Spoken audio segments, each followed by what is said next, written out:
Un podcast por ti y para ti. Bienvenidos a Parloteando.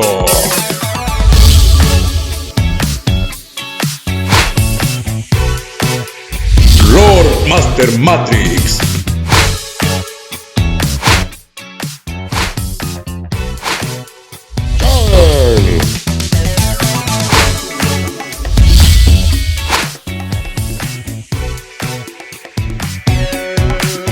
Parloteando.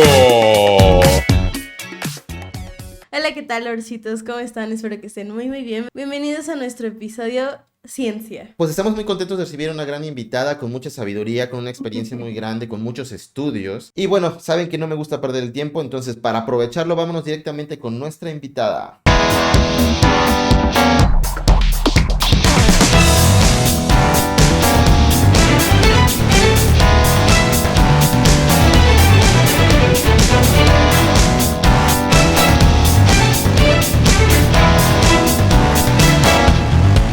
Ok, hola Alejandra, ¿cómo estás? Bienvenida. Muchas gracias, muy bien. Ok, ella es Alejandra Ramírez Martínez, ella cursó sus estudios de Ingeniería Bioquímica y después cursando la maestría en Ciencias en el Instituto Tecnológico de Veracruz.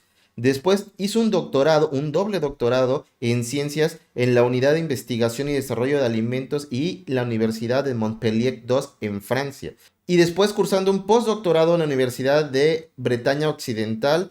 Es profesora investigador del Colegio de Posgrados Campus Veracruz y miembro del Sistema Nacional de Investigadores, entre otras cosas. Pues bueno, un poquito de introducción del personaje que tenemos el día de hoy. Y bueno, cabe mencionar, ahorita que estamos leyendo sus estudios, en dónde estudiaste, es una de las universidades. Cuéntame un poquito de la historia, porque creo que la Universidad de Francia de Montpellier II tiene historia. Sí, efectivamente, esta universidad actualmente, bueno, hasta cuando yo estudié ahí, porque venía una reforma, estaba dividida, digamos, en las ciencias y en las letras que le llamaban, ¿no? Como que las ciencias naturales y las sociales. En la de naturales estudió Nostradamus en su momento, entonces imagínate que ahí estudió Nostradamus. Y otro detalle importante es que los doctores de los reyes de Francia estudiaban ahí, porque fue una de las primeras universidades de medicina en donde se podía practicar disección. De hecho, la Facultad de Medicina es una de las cosas que tú visitas ahí en Montpellier, muy famosa. Alguna vez hice un tour y nos platicaban esta historia tan interesante. Pues totalmente, supongo, dominando el idioma francés. ¿O cuántos idiomas dominas? Cuéntame. Fíjate que eso de dominar por necesidad. ¿Cuántos idiomas hablo por necesidad? Hablo inglés, francés y pues obviamente español. Pues está bien. Por algo se empieza, siempre dicen. Por algo se empieza, quisiera yo hablar español bien.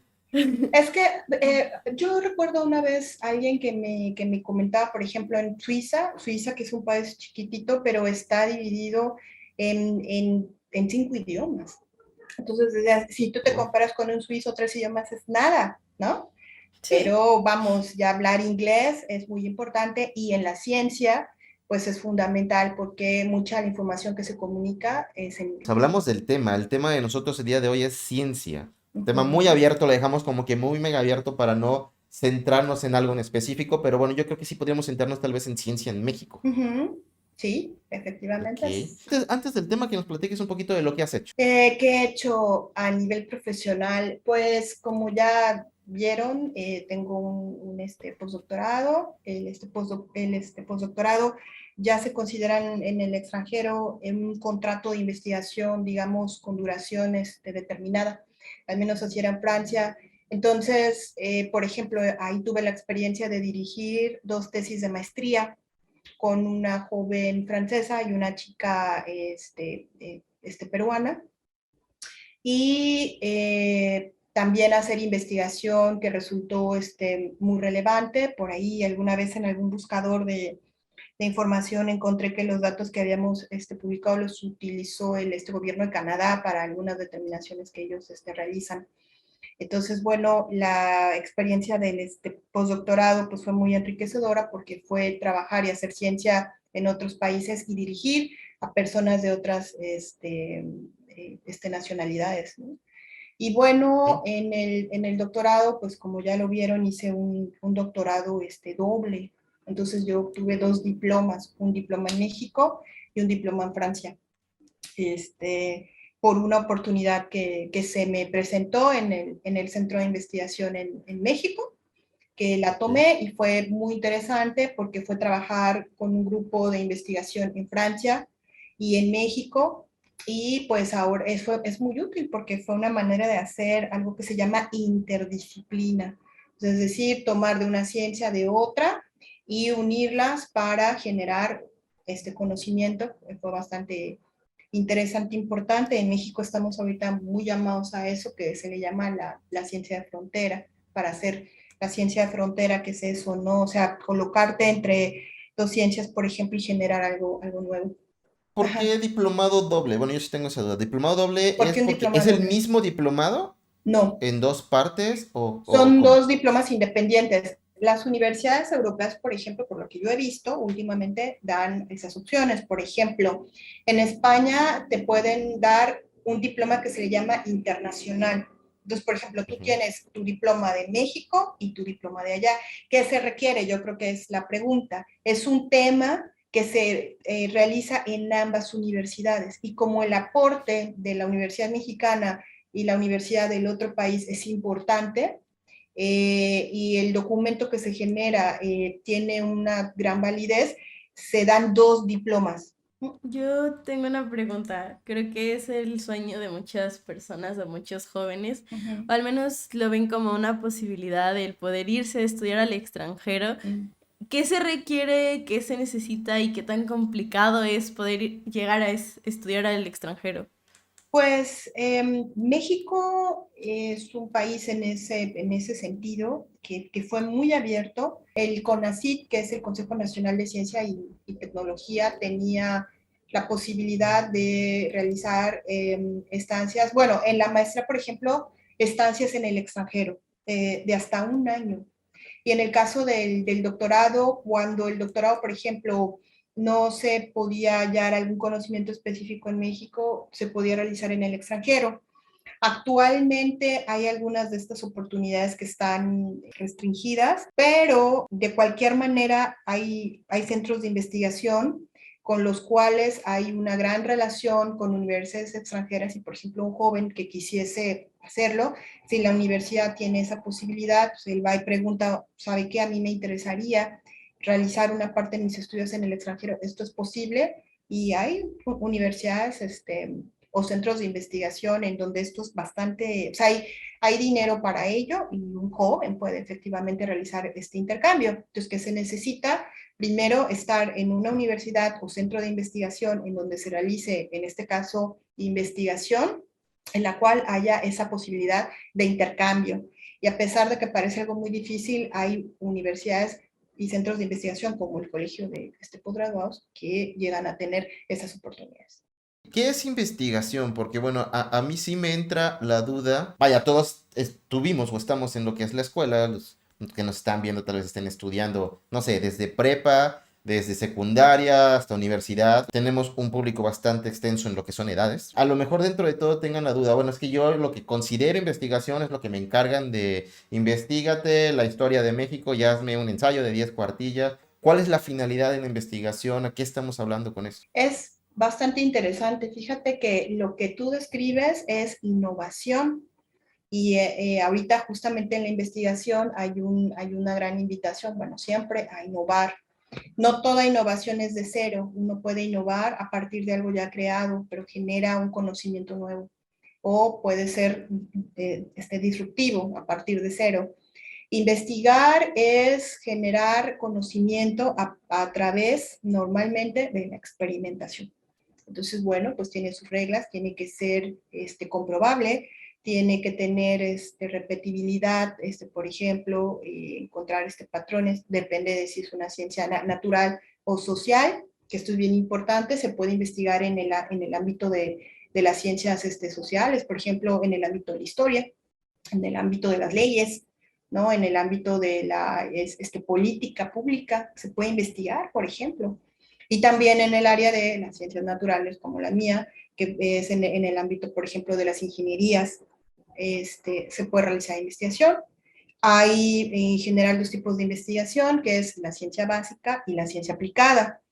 La ciencia aplicada, por ejemplo, es encontrar soluciones para un grupo social, por ejemplo, o una necesidad a través de la ciencia, ¿no? Por ejemplo, yo quiero producir más, quiero que mi alimento, mi producto dure más tiempo, por ejemplo, ¿no? Necesito una app y una app con estas características, eso se puede hacer a través de la investigación.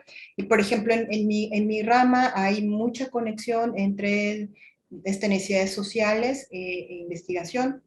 Por ejemplo, se investiga mucho de las plagas agrícolas. Las plagas agrícolas son insectos que cuando hay en mucho número se les considera plagas y entonces eso afecta a agrícola, por ejemplo, ¿no? Las cosechas se pueden perder. Entonces es muy importante controlarlas, ¿no? O sea, que no se pierdan. En eso se hace investigación. En el maíz, por ejemplo, en el maíz, en la conservación del maíz, en cómo hacerlo más resistente, en cómo generar maíces con propiedades, por ejemplo, nutrimentales más importantes. De eso lo podemos platicar porque el maíz y que resista a la sequía, que eso es muy importante, a los cambios de clima también, o sea, que no perdamos maíz, que es tan importante para nuestra alimentación por los cambios de clima.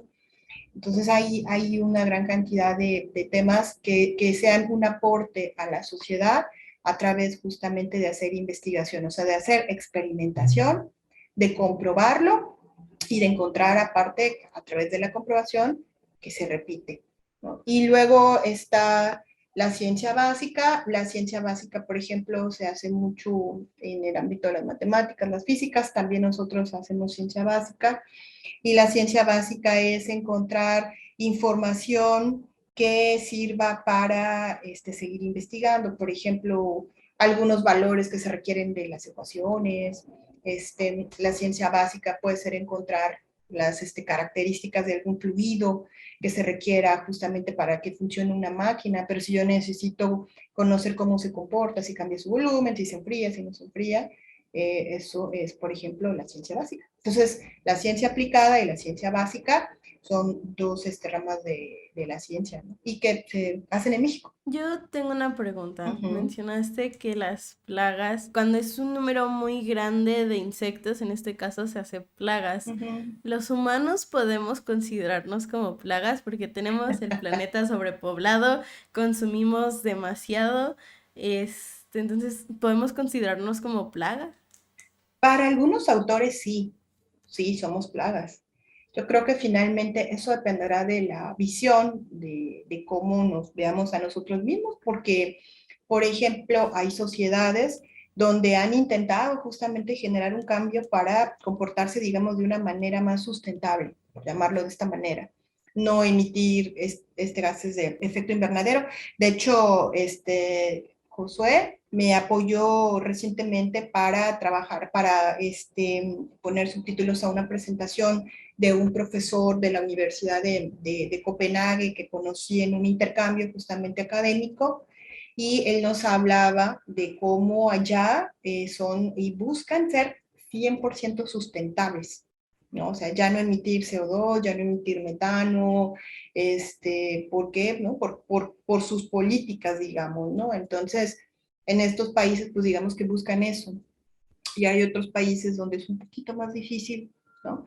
Entonces, no podemos, no sé si todos seamos plaga, pero que nos podemos comportar como unas, sí. Claro, y creo que un tema que se está viendo mucho en la actualidad es la sustentabilidad. Empezamos a buscar que las bolsas se puedan, en vez de que las tiremos a la basura, sean reutilizables, y pasamos de tener bolsas de tela a bolsas de plástico y otra vez vamos a las bolsas de tela. Queremos dejar de utilizar las latas y otra vez estamos utilizando los envases de vidrio. Creo que es algo que pues también es bastante importante tocar, ¿no? La sustentabilidad que se está desarrollando gracias a los estudios que se están haciendo en la ciencia en México. Así es, y por ejemplo, una cosa que nos interesa, yo pensaba en un tema de investigación que tenemos ahorita, que ya también surgió, es el bienestar animal. Entonces, para la pregunta que yo le hacía al joven que realiza la investigación es, por ejemplo, no sabemos en México realmente qué tan interesada está la gente en consumir productos que hayan sido producidos con bienestar animal, porque si hay una importancia, entonces, pues hay un incentivo para la producción, ¿no? Y son de esas cosas que hacemos en la ciencia, ¿no? O sea, investigar, saber, por ejemplo, el ir a preguntar se vuelve una variable importante, ¿no? Y muchísimas otras, por ejemplo, ¿no? México va caminando, por ejemplo, acaban de aprobar hace 2 semanas, 3 semanas, una ley que se llama la Ley de Economía Circular, que les invito a checar.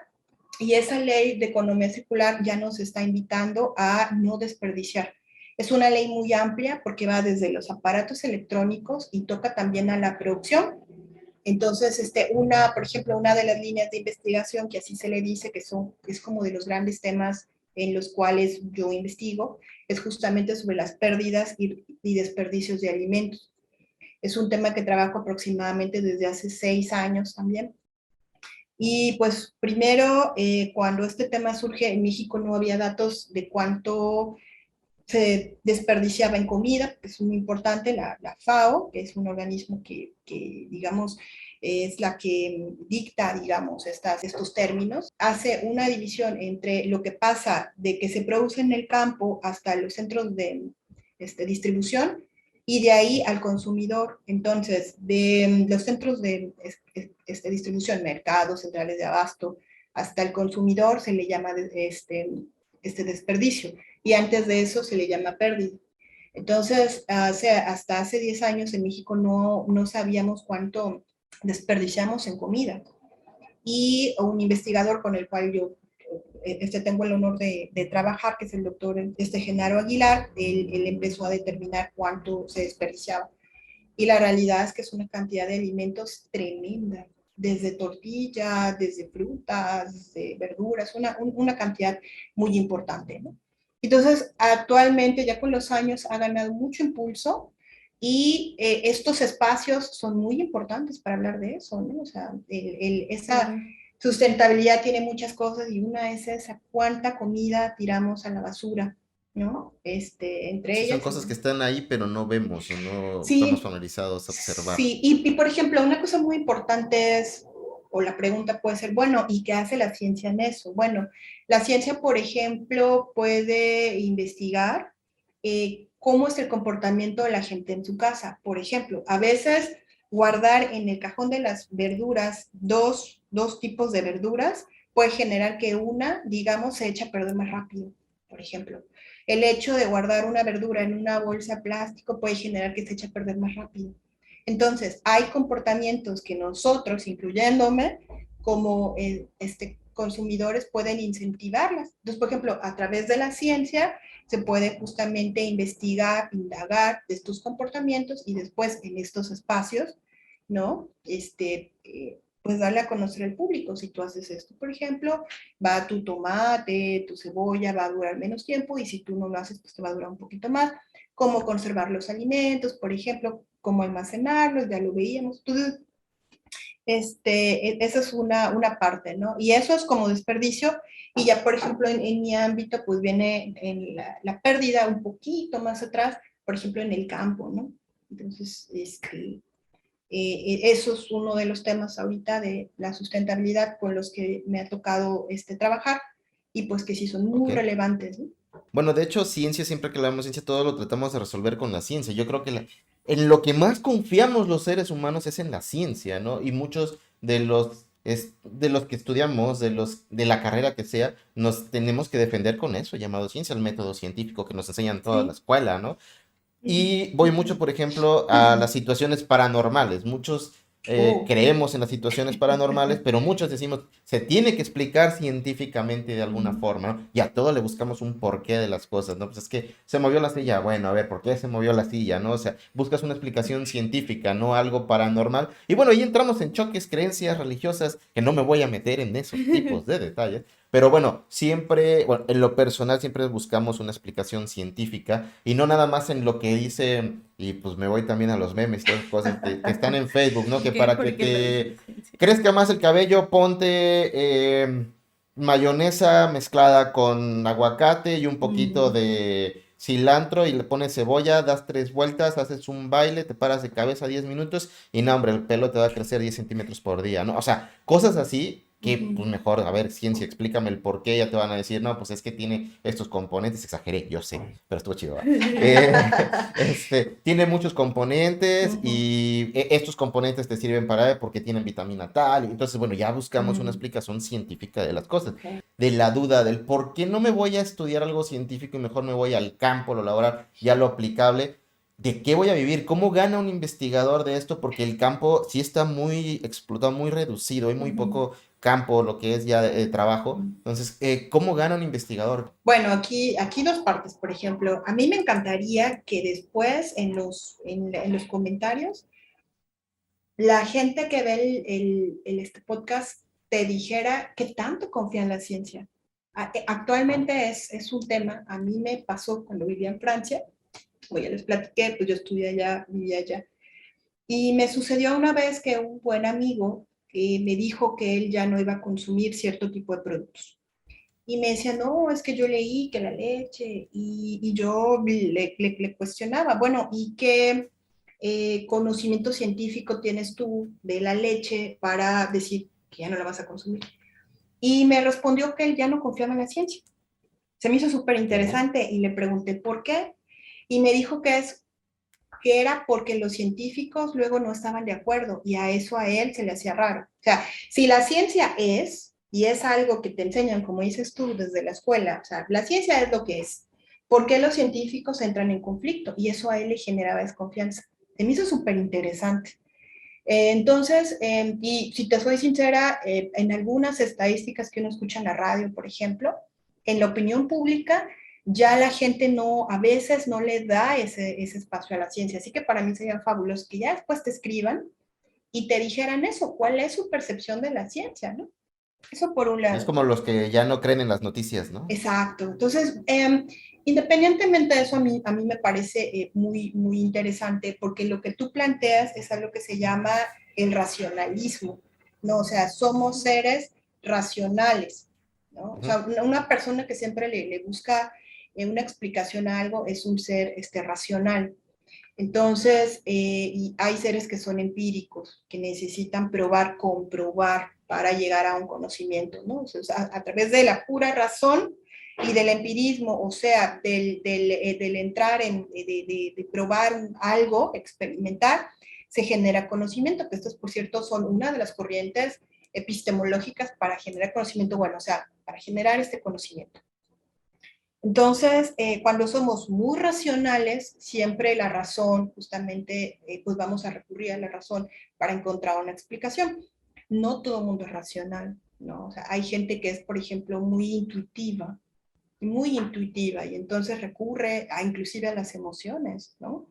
Se habla de que nos dominan las emociones, y entonces existen, digamos, otras formas en las cuales buscamos entender algo, ¿no? Entonces, independientemente de eso, cuando nosotros hablamos de ciencia, o sea, un científico, alguien que hizo una carrera de investigación, buscará efectivamente comprobar, ¿no? O sea, fuentes de información comprobables y verificables, una, y si está en sus manos, pues experimentar justamente, ¿no? Esa es una característica, digamos, de cuando haces investigación. La otra cosa interesante era esto de cuando en la investigación o en la ciencia no se está de acuerdo en un tema, que me parece muy interesante. Por ejemplo, un ejemplo puede ser que antes se decía que los niños, por ejemplo, pues que estuviesen en contacto con la tierra y el polvo para generar defensas, y luego empezó una corriente médica en la cual se consideraba, por ejemplo, que los niños había que protegerlos, que esto no aumentaba las defensas, por ejemplo, de manera significativa, y ahora regresa esta corriente en la cual los niños ¿Te tienen quedas que cuál es la cuidar. conclusión? Entonces, ¿a quién le Exacto. creo? Entonces, a mí se me hace bastante interesante porque en la opinión pública, pues entonces la gente puede decir, bueno, y entonces que se pongan de acuerdo, ¿no? O sea, primero pónganse de acuerdo y yo les creo, ¿no? Dentro de lo que es la ciencia está pues el experimental, como lo mencionaste, ¿no? Y las experiencias también pues se generan probabilidad y estadística, donde esas estadísticas te dicen, ok, está más probable esto que el otro, pero tienes que llegar a una conclusión. Entonces, pues me va a entrar la duda. Y entonces, ¿qué onda con los niños? ¿Que se me pongan en el Así polvo y es. jueguen en la tierra Pasó lo o que mismo no? con las vacunas, que empezaron que una persona hizo público que supuestamente las vacunas lo único que hacían era inyectarte no sé qué cosa, que te inyectaban la enfermedad y que realmente no servían para nada. Entonces, por eso es la razón de que existen muchas personas antivacunas. Bueno, las vacunas, en mi entender, fíjate, ya que tocas ese tema, y yo participé, me invitaron, fui muy afortunada de una exposición, porque yo me especialicé en el postdoctorado en exposición y riesgo de las poblaciones. Y se estaba concluyendo una investigación, bueno, era un cálculo acerca de la exposición de niños pequeños al mercurio. Y hasta hace unos años las vacunas tenían mercurio, entonces, bueno, ya no tienen. Y cuando se publica el artículo, se publicó una revista de alto impacto, bueno, algo que tiene la ciencia es que se puede, digamos, se puede cuestionar. Entonces, otro investigador ve algo ya publicado y dice, bueno, ¿sabes qué? Es que esto no lo tomaste en cuenta, ¿no? Que es justo, va a esto que ya platicamos, ¿no? Y él decía que había hecho falta considerar el mercurio en las vacunas como medio en los que los bebés estaban en contacto con el mercurio. Se le respondió, que eso se responde, por cierto, de manera pública, que pues no se tomó en cuenta porque ya no tenían. Eso por un lado. Por el otro lado, yo tengo entendido que esto de las vacunas, por ejemplo, viene porque hubo una asociación entre las vacunas y el autismo en los niños. Hay que decir que en otros países a los niños se les ponen muchas vacunas, más que en México, o sea, una cantidad enorme de vacunas. Entonces, empezó esta creencia, digamos, ¿no? Del autismo y las vacunas. Y personas públicas, particularmente, empezaron a apoyar esta creencia, ¿no? Y bueno, pues de ahí se sembró una semilla que creció, ¿no? Y bueno, pues ahora surgen algunas otras cosas. Aquí con las vacunas es interesante porque las vacunas, efectivamente, como los fármacos, pues de manera general tienen un tiempo para ser probados. Entonces, inicialmente las personas pues desconfiaban por los tiempos, ¿no? Y que los tiempos no habían sido suficientes para hacer todas las pruebas suficientes. Sin embargo, bueno, hay vacunas actualmente que ya se crean con una tecnología tal que ese tiempo se ha reducido, ¿no? Sin embargo, por ejemplo, otra cosa muy, muy interesante que yo hablé esto en una conferencia, es una historia, un día veo un documental, ¿no? Que se llama Él me mintió, imagínense. Y entonces, este documental que se llama Él me mintió, una cosa así, es de una productora que se enamora de un médico que actualmente se llama el doctor Frankenstein, ¿no? Pero ella cuenta su historia y cuando conoce a este médico, era un médico que utilizaba piezas plásticas en los trasplantes y funcionaban. Entonces, esto habría una gran posibilidad enorme de, pues imagínense, ¿no? De ya no depender de órganos para los trasplantes, ¿no? Que era algo maravilloso. Fue un investigador, pues, se fue a una de las universidades más grandes de medicina del mundo, inclusive es la que da el Nobel de Medicina, ¿no? Que no hay Nobel de Medicina, pero así se le llama porque es muy importante. Entonces, cuentan y les platico esto, y yo lo platico en las conferencias luego, porque tenía algunos investigadores que dudaban, ¿no? Y la razón por la que dudaban, bueno, ya después les contaría la historia, pero el punto es que se llama Él me mintió porque a ella le miente y le dice que se van a casar y no se casan. Y entonces en su razonamiento es, si él me mintió así en su vida, pues igual él miente en su trabajo, se pone a investigar.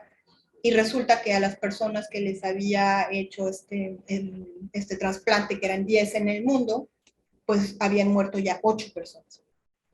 Pero yo lo que platicaba hablando de ciencia y del método científico que ya mencionaron, es que las personas que habían dudado preguntaban dónde estaban las pruebas con animales. Normalmente cuando algo así sucede, tú no lo pruebas en un humano de manera directa, lo pruebas primero en un animal. que normalmente eran las ratas, ¿no? ¿Para qué? Pues para ver, porque se usa como sistema, se parece al funcionamiento de la persona, pero no en un humano de manera directa. Entonces, en una de las conferencias de este médico, un investigador le preguntó dónde estaban las pruebas con ratas. No responde, pero se vuelve muy famoso. Y cuando ya sale todo esto, que se hace el juicio, resulta que él nunca hizo pruebas con animales. O sea, él probó estas tráqueas de plástico directamente en humanos.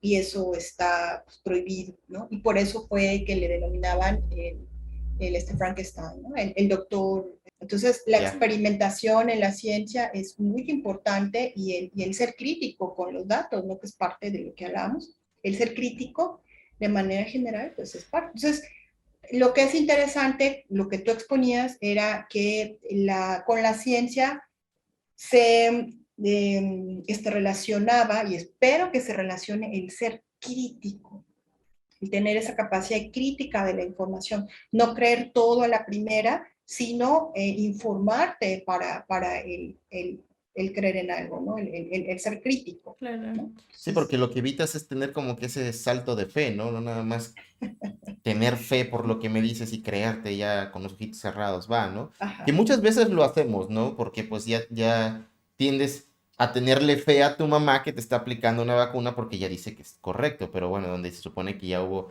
una cierta experiencia y pues bueno, ya lo traes, ¿no? O sea, que bueno, también entra como que los investigadores, ¿para qué inventar algo que ya se inventó y pues si ya se probó, ¿no? O sea...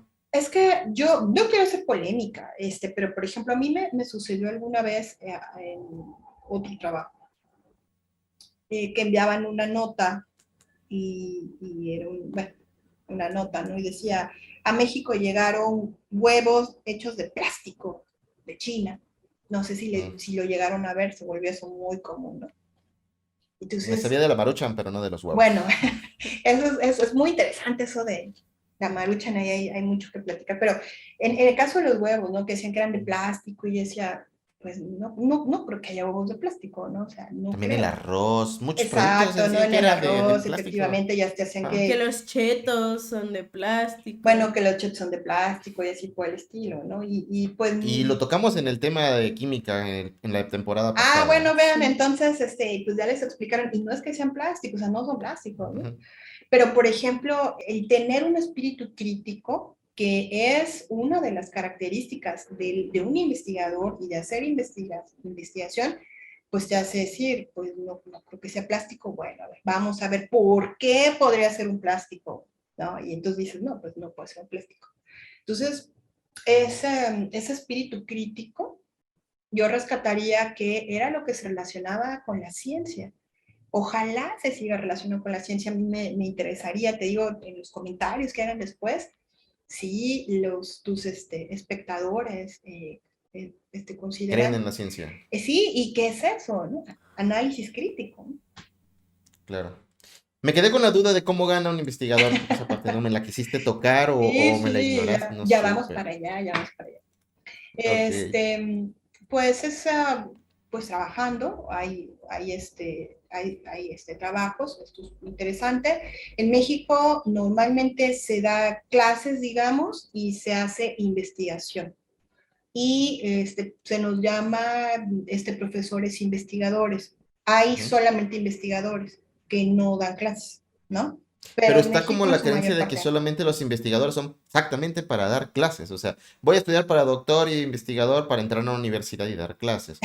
O sea, porque el campo está... Eso es de verdad, bueno, yo así lo creería también como espectador, como eso, yo así lo creo. Y muchos de mis alumnos me lo platican de esa forma. Bueno, el doctorado es como para dar clases o para irte de investigador, pero ya los investigadores ya está lleno, ya no hay lugar, ya no puedes entrar. Eso es como que la verdad, porque también el presupuesto para las investigaciones es limitado, ¿no? Y yo creo que está mal, porque al final es la única forma en la que crecemos como sociedad y que la ciencia avanza.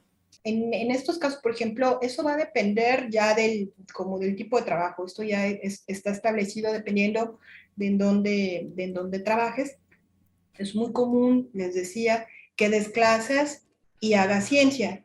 Digamos que mientras más ciencia haces, das un poquito menos de clase, Y un cambio importante es que cuando das clases lo haces a maestría y doctorado. Y a veces en ciertos tipos de trabajo, universidades, sí das alguna clase de licenciatura, por ejemplo. En mi caso, yo doy clases a nivel de maestría y doctorado. Y algo muy importante en ese sentido es que la investigación la realizamos a través de estudiantes. O sea, una cosa es que yo haga investigación, que yo vaya al laboratorio, yo haga pruebas, yo utilizo un equipo. ¿Qué pasa? Yo hago los cálculos, o sea, yo investigo un fenómeno, pero también yo tengo estudiantes que se forman al mismo tiempo para ser investigadores y realizan una investigación con una aplicación, ¿no? Entonces, Ok. en ese sentido, por ejemplo, pues, digamos, enseñas, pero enseñas con ese propósito, ¿no? Que es maravilloso, por cierto. Por ejemplo, este caso que yo les platiqué de la joven peruana, de la cual yo asesoré en la Universidad de la Bretaña, llegó a trabajar con el gobierno francés en el área en la cual ella se formó. Ella llegó a la maestría, por ejemplo, ¿no? Entonces fue maravilloso que la maestría que desarrolló, que la investigación que hicimos, le ayudase a ese paso profesional, ¿no? Entonces,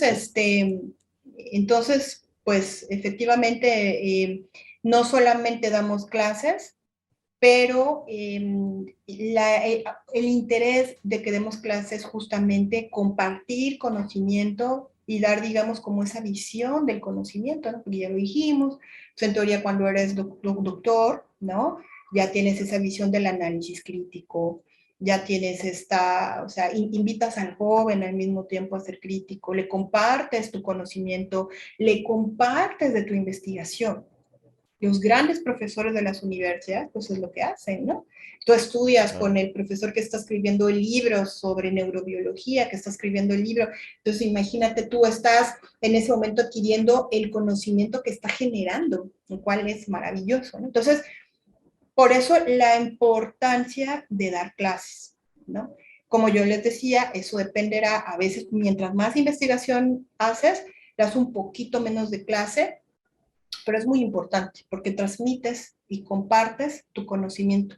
Si no, Y bueno, de hecho, sí, casi todos los grandes investigadores han sido profesores.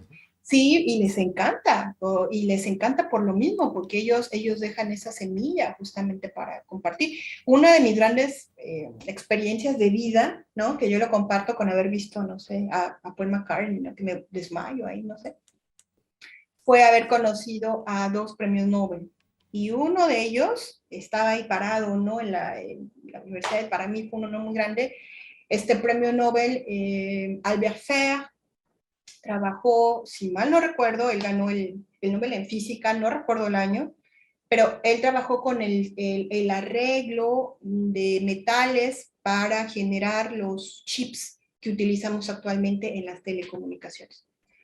Entonces, yo cuando yo lo escuché, mi mente voló, porque lo primero, un hombre muy humilde, y él ganó el Nobel al mismo tiempo que un alemán, o sea, ellos trabajaron, digamos, a la par, y él hablaba enormemente del trabajo en equipo. Y al final de su presentación, él pone una foto de sus estudiantes.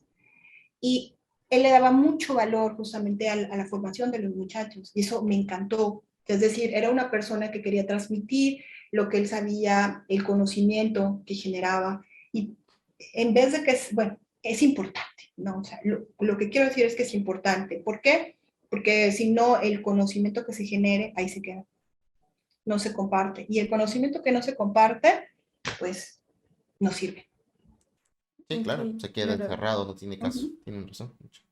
Y cuando ganas un premio Nobel es como muy notorio entre los científicos, wow, tiene un premio Nobel, pero ¿en qué beneficia a un científico? Claro que es como un reconocimiento de tu trabajo fue tan excelente que toma de un reconocimiento que te dice muy bien hecho, pero siendo un investigador, supongamos que pues no te dan nada y nada más te dicen como de, ah, sí, felicidades, ¿en qué te beneficia a ti como investigador conseguir un premio Nobel? Eso es una gran pregunta. Cuando yo estaba en la universidad, una profesora nos dijo, de química justamente, que si uno quería investigar, realmente lo hacías porque eras una persona que quería saber por qué. Hay todo un tema en la investigación, por ejemplo, con esto de la pandemia, y lo cito, o sea, lo menciono porque esa fue la nota. Cuando querían encontrar la vacuna para esta enfermedad que estamos padeciendo, ¿no? Que genera esta pandemia que todo el mundo sabe, le decían, a ver, tú le pagas a un futbolista millones, pero a un biotecnólogo tú le pagas 2.000 euros y ve ahorita qué necesitas, de uno o del otro. Entonces, la ciencia, por ejemplo, una de las cosas que ellos ganan es reconocimiento y lo bueno es que les dan un premio económico. Con el Nobel creo que les dan $1.000.000, ¿no? Entonces, pues yo espero que eso les dé también estabilidad de vida, ¿no? Porque los premios Nobel se ganan normalmente por personas adultas, por cierto, porque necesita, o sea, el Nobel necesita comprobar que el aporte por el cual ellos te van a dar el Nobel sea así, o sea, que sea realmente un aporte. Entonces, por eso no se ve a gente muy joven que gane los de física y los de química, sobre todo. El de la PASI, ya tenemos gente joven, lo cual es maravilloso, pero los otros no, ¿no? O sea, hay una comprobación de tu aporte. Y lo que ellos ganan es reconocimiento de los pares, ¿no? Y yo, ojalá ellos ganaran el reconocimiento de sus alumnos y lo ganasen también de la sociedad, ¿no? O sea, yo no sé si uno se tope, yo no sé si siquiera si uno los conozca, si los encuentra en el aeropuerto, si uno se acerca y le dice, sabe que muchas gracias porque por usted yo tengo un celular, yo tengo mi computadora, por eso yo pude ponerle esto, o sea, eso no pasa. Entonces, algo, por ejemplo... Ni los conocen, honestamente. Exacto. Entonces, Ni se dan a algo conocer. muy padre de estos espacios es eso. O sea, realmente los científicos y las ciencias son muy importantes y ojalá fuesen más reconocidos no solo por sus pares, o sea, sí por otros científicos, porque ellos saben, entienden, ¿no? Saben cuando ganan un Nobel, sino en general socialmente, ¿no? Socialmente, porque es muy importante. Por ejemplo, a quien hizo las vacunas, que es un esfuerzo muy grande. Ser científico es sangre, sudor y lágrimas. Realmente es tiempo de tu vida, es espacio para el bien de los demás, ¿no? Sin sonar, como, no sé, sin sonar dramática, pero realmente es gente que está trabajando para la seguridad alimentaria de un país, por ejemplo, para mejorar en lo posible el nivel de vida de la sociedad, y muchos son anónimos, ¿no? Entonces, pues ojalá con los años llegue este reconocimiento, ¿no? A los científicos.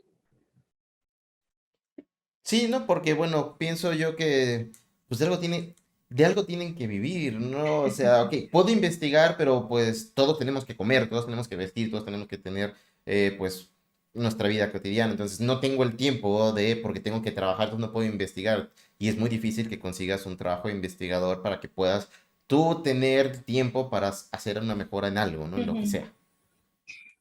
Pues fíjate, ahora otra cosa muy, muy interesante de los investigadores es, que hay que decirlo, es la generación de patentes.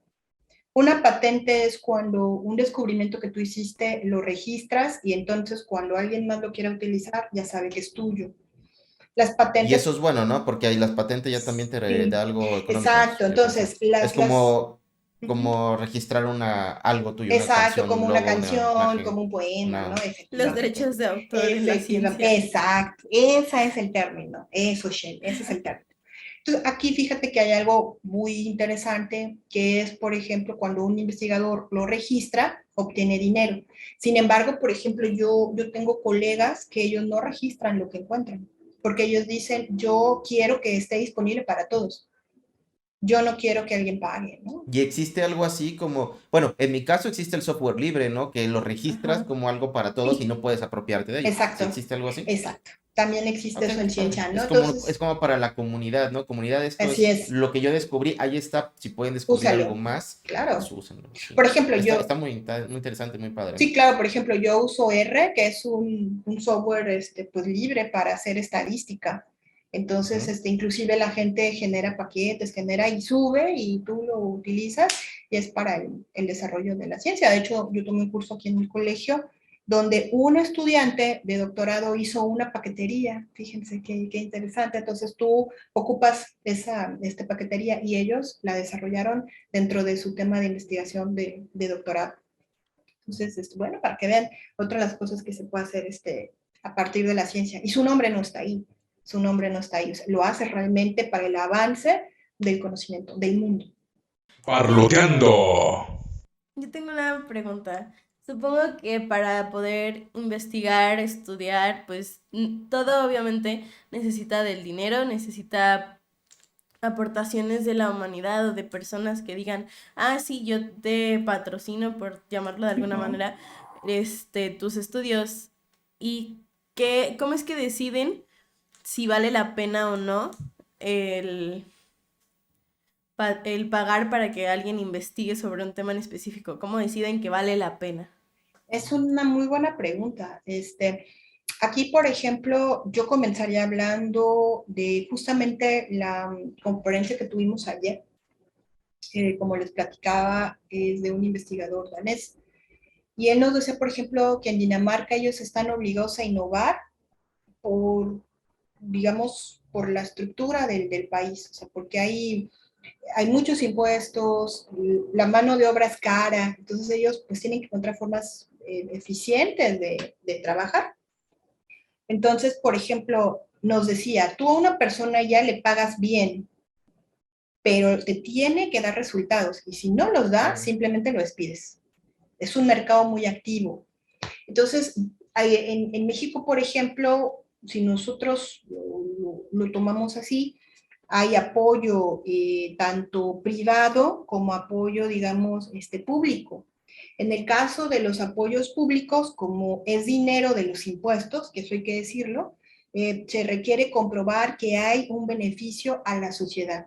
Entonces, si yo voy a investigar cuál es el beneficio social, cuando es investigación privada, muchas veces se le hace, por ejemplo, a una industria. Yo, industria, tengo un problema, necesito producir más con menos dinero o más rápido, entonces yo te financio a ti para que tú lo hagas. Entonces, existen esas dos vertientes también, la investigación Ok. pública y la investigación privada, ¿no? Entonces, en ese caso, digamos, el patrocinio en México a nivel público es a través de la misma gente, porque en este caso el CONACYT tiene fondos y los asigna en función de eso, ¿no? De investigaciones que generen un beneficio a la sociedad y que ellos puedan comprobar. Y algo muy interesante es que normalmente quien lo juzga es otros científicos. O sea, se hace el proyecto, así como ya lo conocen, con una introducción, un marco metodológico, ¿no?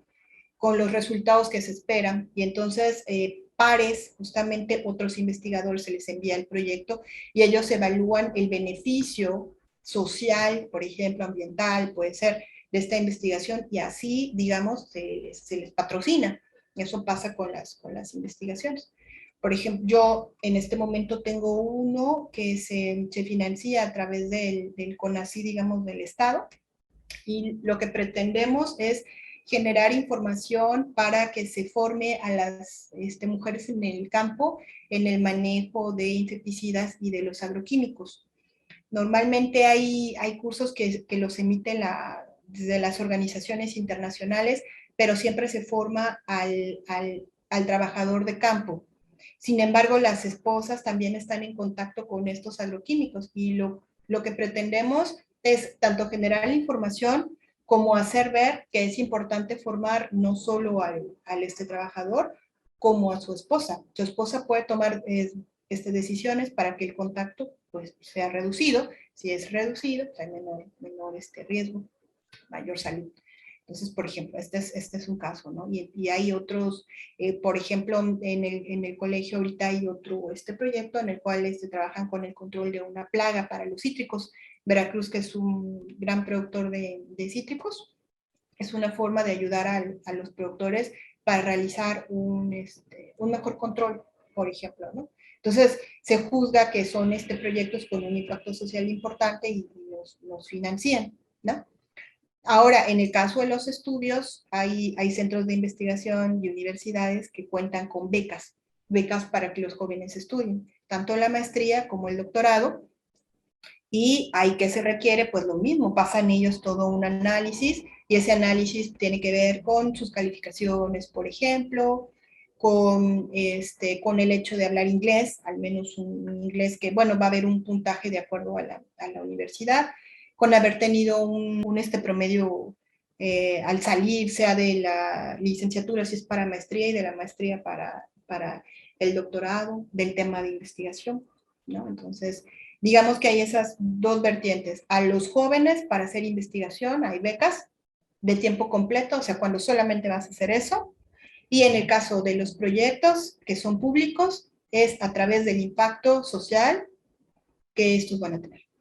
¿Cuál es la importancia de mantenerse informado para la vida? Es una pregunta interesante. Para mí, por ejemplo, tiene que ver con el tomar mejores decisiones. Para tomar una decisión, por ejemplo, bueno, un caso, ¿no?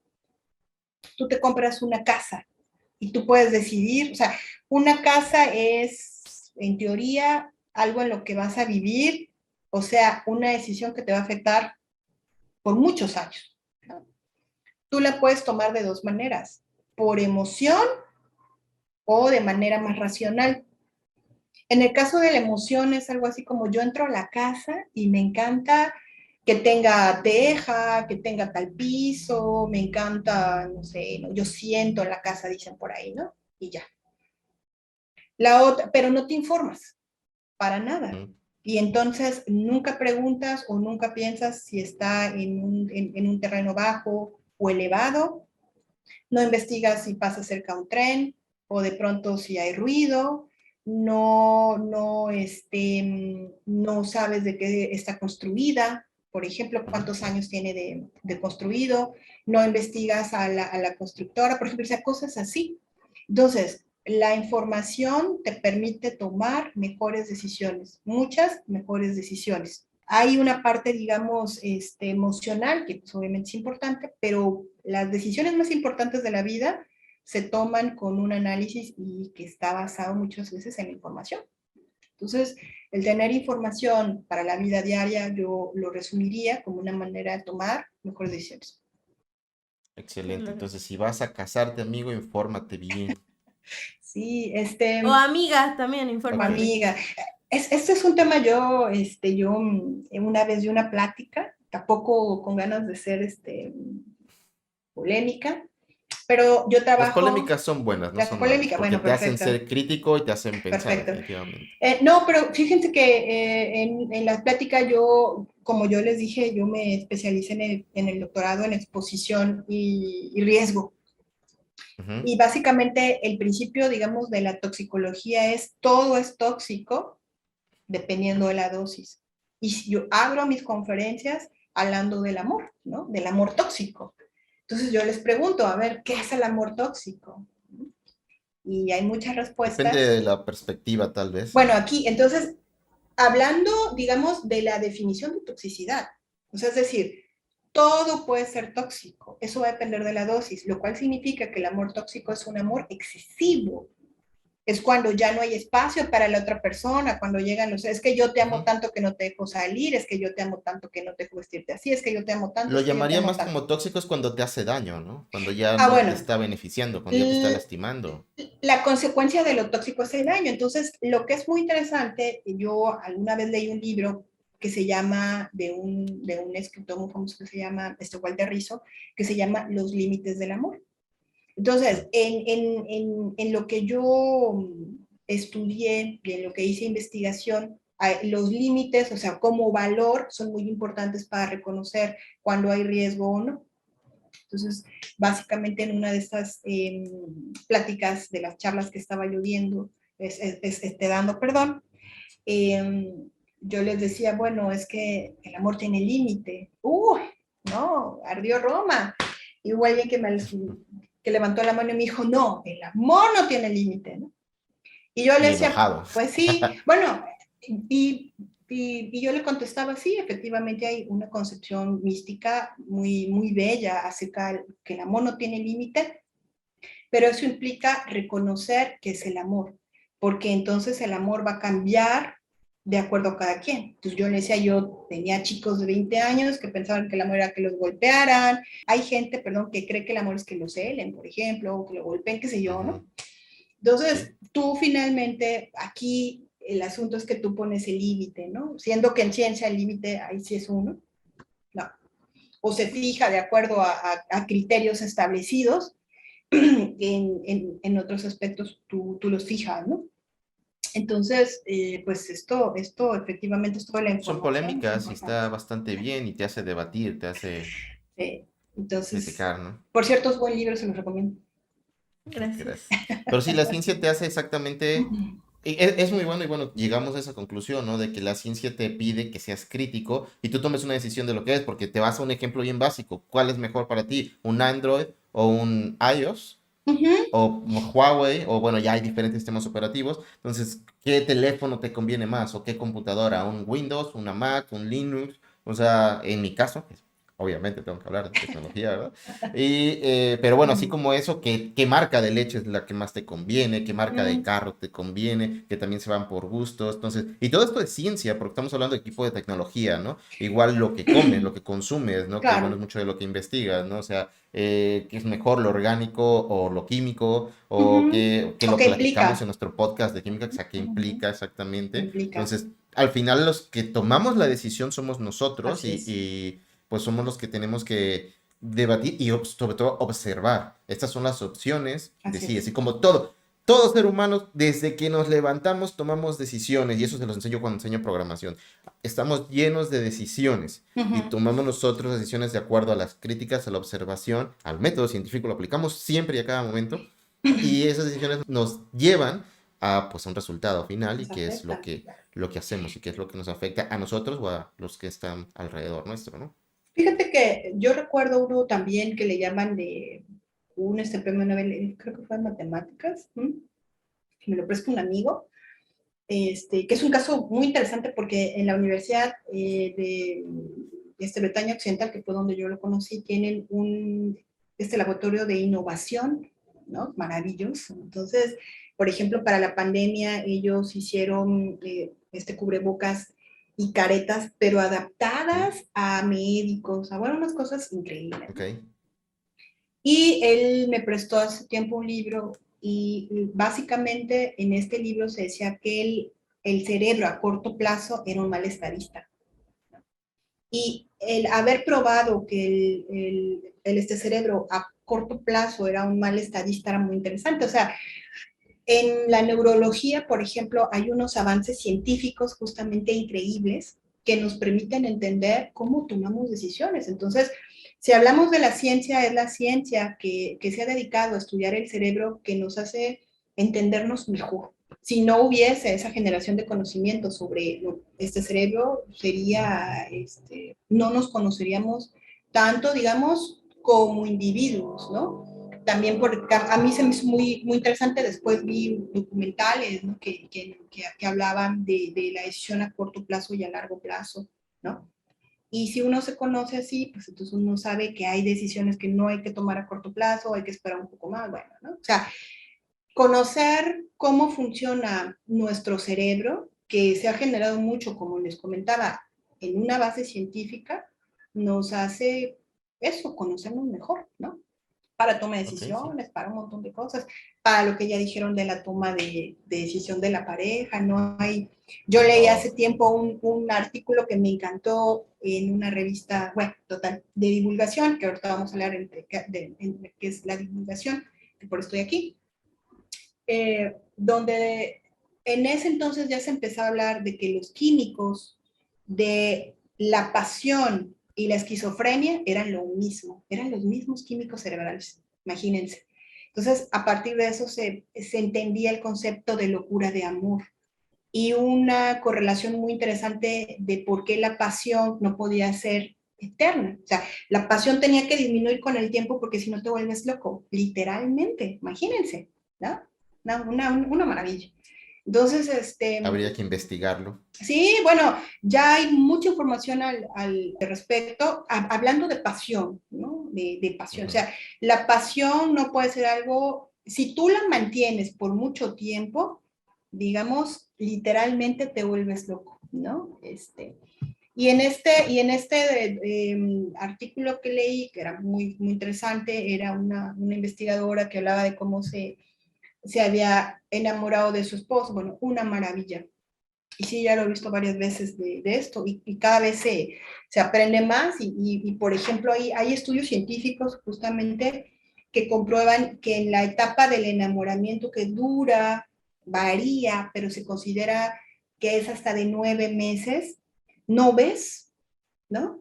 Hay un experimento por ahí que yo vi que le pedían a los enamorados que llevaran una foto de su novia y calificaran su belleza del 10 al 9, pero lo hacían en etapas distintas del enamoramiento, ¿no? Digamos a un mes, 3 meses, 10 meses, un año. O sea, al inicio, con la foto es 10, es la más bella del mundo, es el más guapo del mundo. Y después al año, que regresaba la misma persona, alguna vez, algunos ya habían terminado. Y en un caso muy particular, había una chica que no tenía un diente. No tenía un diente, ¿no? Y la persona que cuenta la anécdota dice, pues, no era una persona muy agraciada físicamente, ¿no? Pero cuando esta persona califica a la novia que se acaba de enamorar al mes, dice, es la más bella del mundo. Y al año que regresa le dice, ya no la quiero. Dice, bueno, ¿y qué pasó? Le faltó un diente, ¿no? Es una forma de comprobar cómo esos químicos que nos inundan el cerebro, por ejemplo, afectan nuestra percepción. Y estos son estudios científicos, ¿no? Muy importantes. Parloteando. Para concluir el tema de ciencia, pues un tema muy interesante. Yo realmente creo que la ciencia está en todo y se aplica en todo.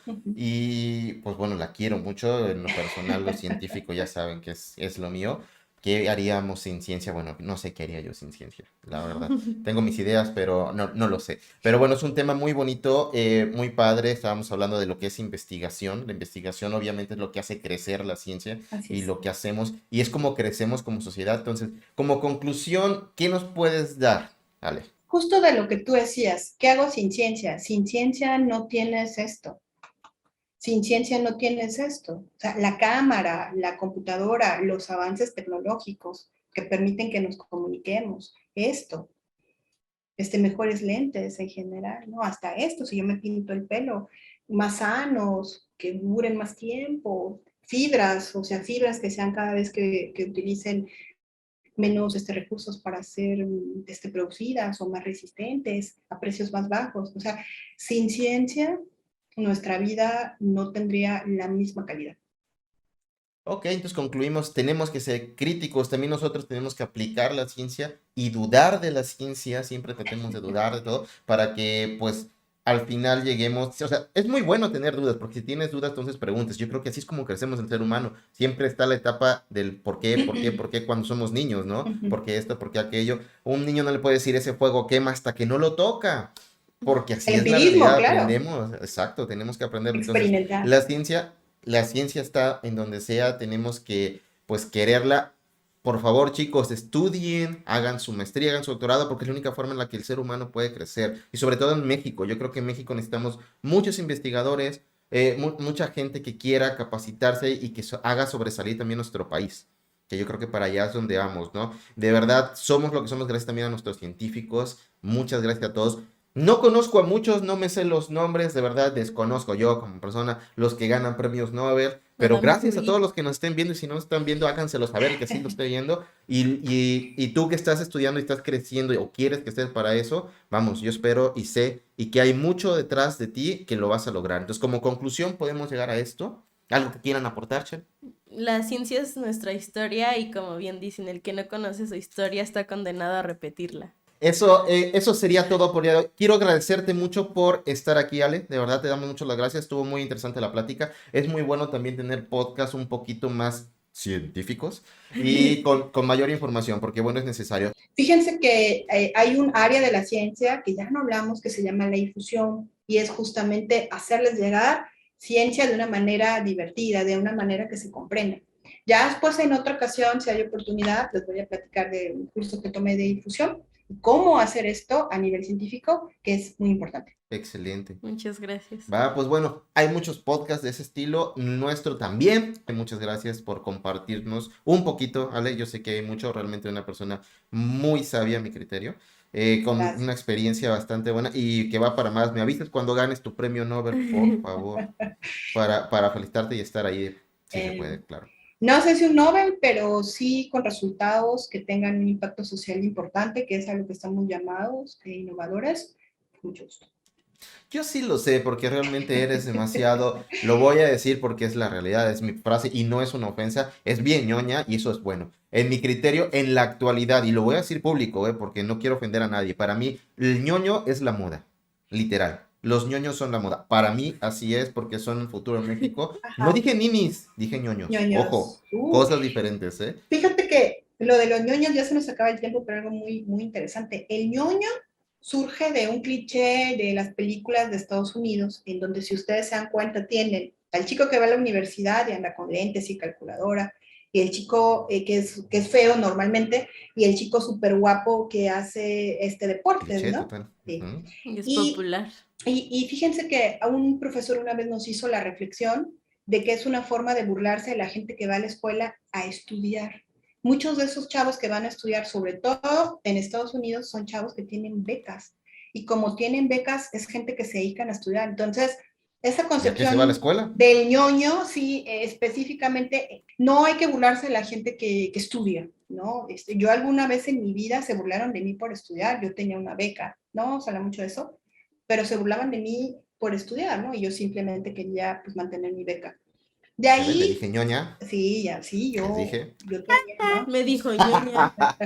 Pero fíjate que Pero no es sí, burla, no es burla. Les digo, en buena onda, yo sí, sí lo claro. considero de esa forma, ¿no? Es al contrario, yo creo que admirarlo. A la escuela se va a estudiar, chavo. O sea, hay que divertirse también, o sea, es Claro. parte de, pero Hay bueno, a lugares eso y se va. momentos Hay para lugares todo. y Un momentos balance, para ¿no? Un todo. balance. Un balance. Y el otro, fíjense Y hay que que ya, respetar a todos. sí, claro. También eso es parte. O sea, el bullying, pues en mi tiempo no tenía ni nombre, pero Ah, existía, sí. pero no, es otro tema, es otro podcast totalmente. Sí, No, no hombre. lo vamos a tocar, de hecho ya, sí, totalmente sobre tiempo. Se puso interesante la plática. Gracias. Pero bueno, es otro tema que yo creo que no hay que hablarlo, pero y se los digo y de verdad lo digo pública y abiertamente. Si a alguien le digo ñoño, no se me ofenda, al contrario, ñoño, te admiro, chaval. Te Él fue admiramos. No lo Más sé. o menos. No, yo creo que no. Yo soy Pero ñoña. bueno, eso es todo. Pues muchas gracias, Ale. Vamos a despedir el programa. Muchas gracias, Ale. Cuídate mucho. Igualmente, hasta luego. Lordcitos, muchas gracias por ver este episodio. Esperemos que les haya gustado tanto como a nosotros. Me divertí y aprendí bastante. Y bueno, pues recuerden que el próximo episodio, el lunes, 9 p.m. por YouTube. Suscríbanse, denle like, dejen un comentario, activen las notificaciones, compártanlo con sus compañeros, amigos, con cualquier persona que digan, le va a gustar, con sus niños. Ya lo dijo todos, mis chavos. Un besote, se les quiere mucho. Sonrían y sean felices. Cuídense. Bye bye. Bye bye.